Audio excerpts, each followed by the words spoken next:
یہ جس نوجوان کی شکل آپ اسکرین پر دیکھ رہے ہیں، یہ آدمی چائنا کا 9واں امیر ترین انسان ہے جس کا نام زینگ یمنگ ہے۔ آپ یقین نہیں کریں گے، اس کی عمر ابھی صرف 36 سال ہے۔ 2008 میں اس شخص نے مائکروسافٹ جوائن کی، لیکن وہاں اس کا دل زیادہ نہ لگا اور اس نے فینفو نامی کمپنی جوائن کر لی، لیکن یہ کمپنی چل نہیں سکی اور زین جاب لیس ہو گیا۔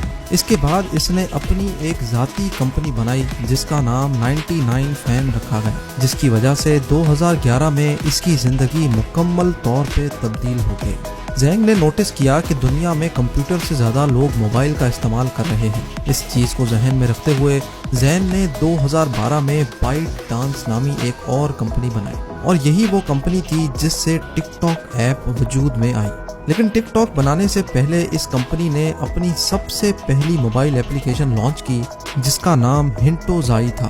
یہ اپلیکیشن بری طرح سے فیل ہو گئی، یہاں تک کہ چائنا کی حکومت نے اس کو پوری طرح سے بین کر دیا، لیکن اس نے ہمت نہ ہاری اور اپنی پوری طاقت کے ساتھ پھر سے میدان میں اترا۔ وہ ایک ایسی اپلیکیشن بنانا چاہتا تھا جو چائنا کے لوگوں کو دن بھر کی خبروں سے آگاہ کرتی رہے، لیکن یہ اپلیکیشن بنانے کا خرچہ بہت زیادہ تھا، لہٰذا اس نے انویسٹرز ڈھونڈنا شروع کر دیے۔ لیکن ایک بار پھر زینگ کی قسمت نے اس کا ساتھ نہ دیا اور سب انویسٹرز نے اس کو ٹھکرا دیا۔ مائکروسافٹ جیسی کمپنی میں ایک اچھی خاصی نوکری چھوڑ کر زینگ اب در در کی ٹھوکریں کھانے پر مجبور تھا۔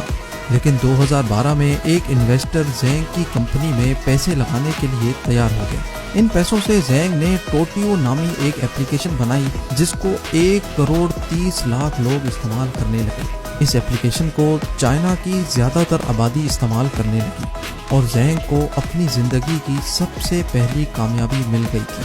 اب آتے ہیں حالیہ دور کی مشہور اپلیکیشن ٹک ٹاک کی طرف۔ سپٹمبر 2016 میں زینگ کی کمپنی نے ڈوئن نامی ایک اپلیکیشن بنائی۔ یہ اپلیکیشن دراصل ٹک ٹاک ہی تھی جسے چائنا میں ڈوئن کہا جاتا تھا۔ دیکھتے ہی دیکھتے یہ اپلیکیشن چائنا میں بے حد مشہور ہو گئی اور کروڑوں لوگوں نے اس اپلیکیشن کو استعمال کرنا شروع کر دیا۔ اب زینگ نے سوچا کیوں نہ اس اپلیکیشن کو پوری دنیا میں متعارف کیا جائے۔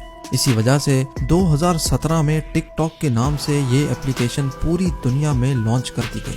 لیکن اس وقت ٹک ٹاک سے ملتی جلتی ایک اور اپلیکیشن دنیا میں پہلے سے موجود تھی اور پہلے سے مشہور بھی تھی جس کا نام میوزیکلی تھا۔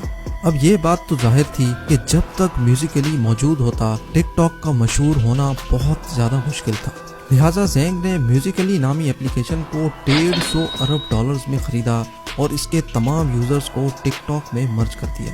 اس کا مطلب دنیا میں ٹک ٹاک کا اب کوئی بڑا کمپیٹیٹر موجود نہیں رہا۔ آج ٹک ٹاک 75 زبانوں میں اویلیبل ہے اور دنیا کی مشہور ترین اپلیکیشنز میں شمار ہوتی ہے، اور اسی اپلیکیشن کی وجہ سے زینگ یمنگ اب چائنا کا 9واں امیر ترین انسان بن چکا ہے اور اس کی دولت کی مالیت $13 ارب ہے، جو بنتے ہیں 2000 ارب روپے۔